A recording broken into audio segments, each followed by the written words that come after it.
Hi everybody! 大家好! I welcome you to Jade Palace Yamingo. My name is Yaya.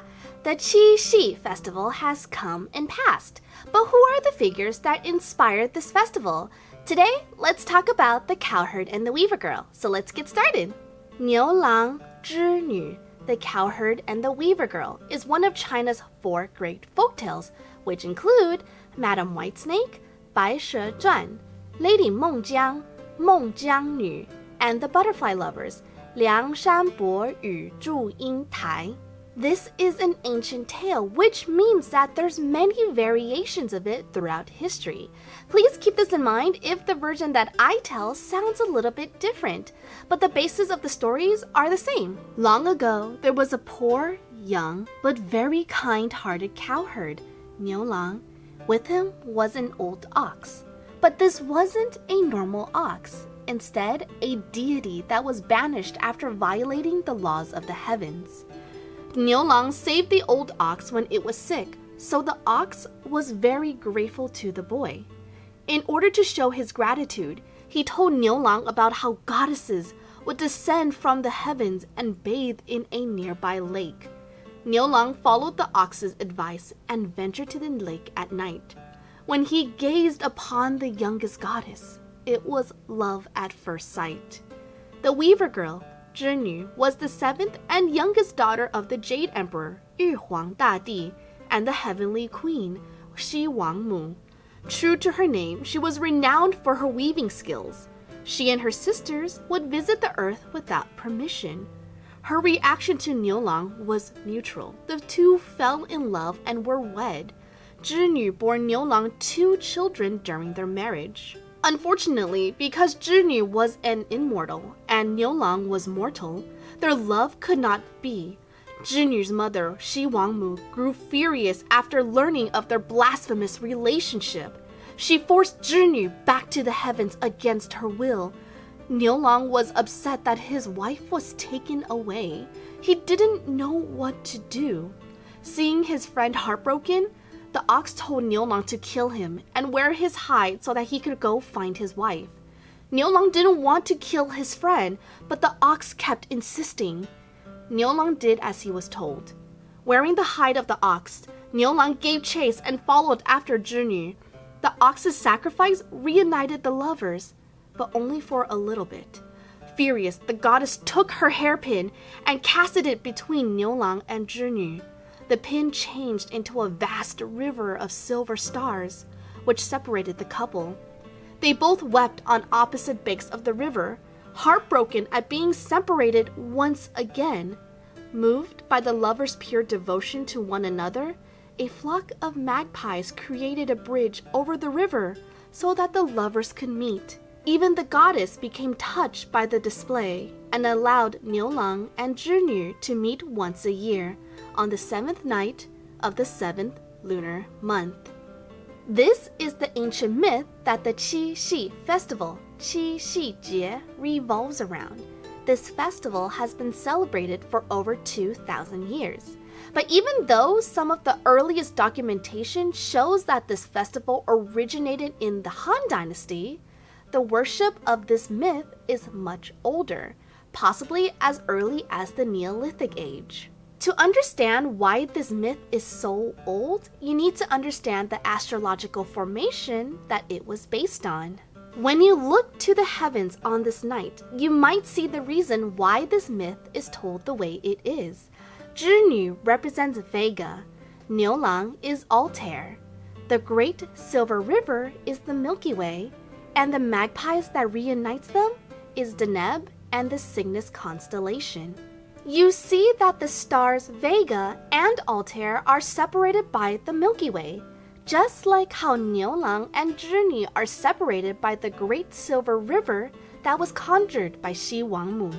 Basically, the reason why this myth has such ancient roots is because it was a form of ancient Chinese worship of natural celestial phenomena. It stems from exactly what almost all ancient myths come from. It was to explain what they couldn't understand. Here, it was the movement of the stars. Much like how the myth of Xi He taking her son across the sky in her dragon-drawn carriage explains the rising and setting of the sun, the story of the cowherd and the weaver girl was an explanation for astronomy. The story of Niulang Zhinü is the basis for the Chi Shi Festival, which falls on the 7th day of the 7th lunar month.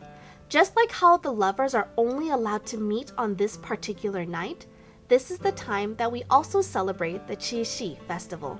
This festival is also called Qi Qiao, the Night of the Sevens, the Double Seventh Festival, and the Magpie Festival. In ancient times, young women would partake in weaving competitions and sewing competitions.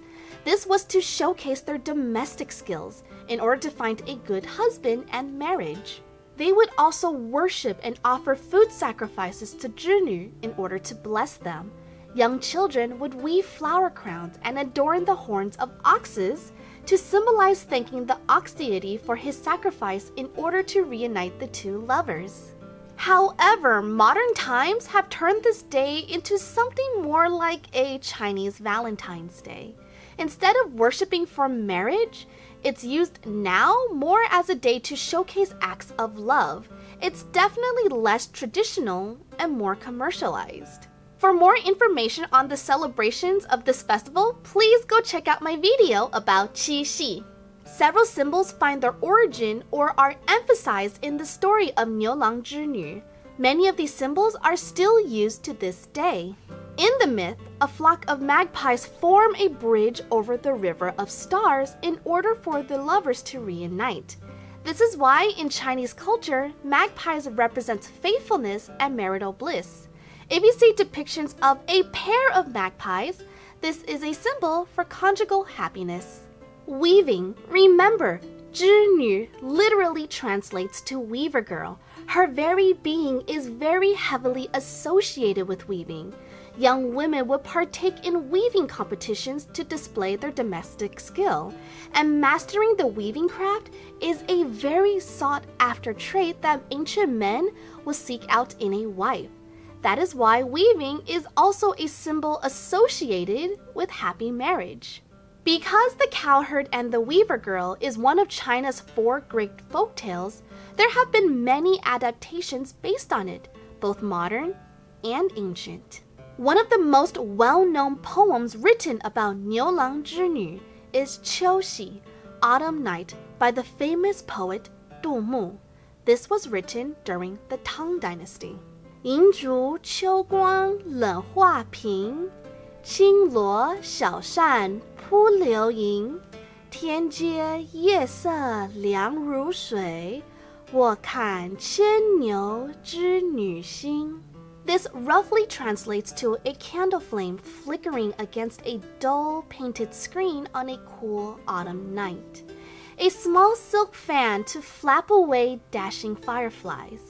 Above are celestial bodies as frigid as deep water, gazing upon Altair and Vega pining for each other in the sky.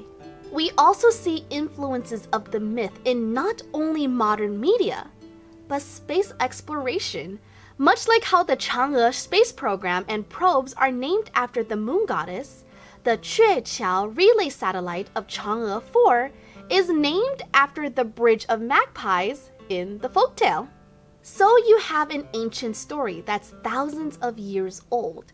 It's no surprise that other cultures will also have their own adaptations. Many other Asian cultures also celebrate their own variation of the cowherd and the weaver girl. One of the most popular ones that most people have heard of is Tanabata. Tanabata's celebration is based on the story of Orihime and Hikoboshi. Their story is very similar to the story of Niulang Zhinü, a tale of two lovers that cannot be together, but the devotion of their love to one another moved the gods to make an exception, allowing them to meet once a year. Vietnam and Korea both have their own similar variation of the story and celebration as well. The term star-crossed lovers is a phrase that means that a relationship is often thwarted by outside forces, that the stars are purposefully working against them. We first see this phrase in William Shakespeare's Romeo and Juliet. A pair of star-crossed lovers take their life. While yes, the relationship between Romeo and Juliet is tragic, but I think that we can agree that 牛郎织女, the cowherd and the weaver girl, are the true star-crossed lovers. They are literally separated by a river of stars. I have a Teespring if you'd like to support the channel. I have a lot of super cute designs that I'm really proud of, so please check it out if you can. Link is in the description below. So what do you guys think? What are your thoughts about this astrological inspired myth? Have you celebrated the Chi Shi Festival or Tanabata before? Leave a comment down below because I would like to know. Also, please leave a comment if you can. It really does help out small channels like mine. You can also let me know what topics you'd like to see me cover in the future. If you enjoyed this video, please give it a like and subscribe to Jade Palace Yamingong. I would very much appreciate it. And until next time, 再见啦, bye bye!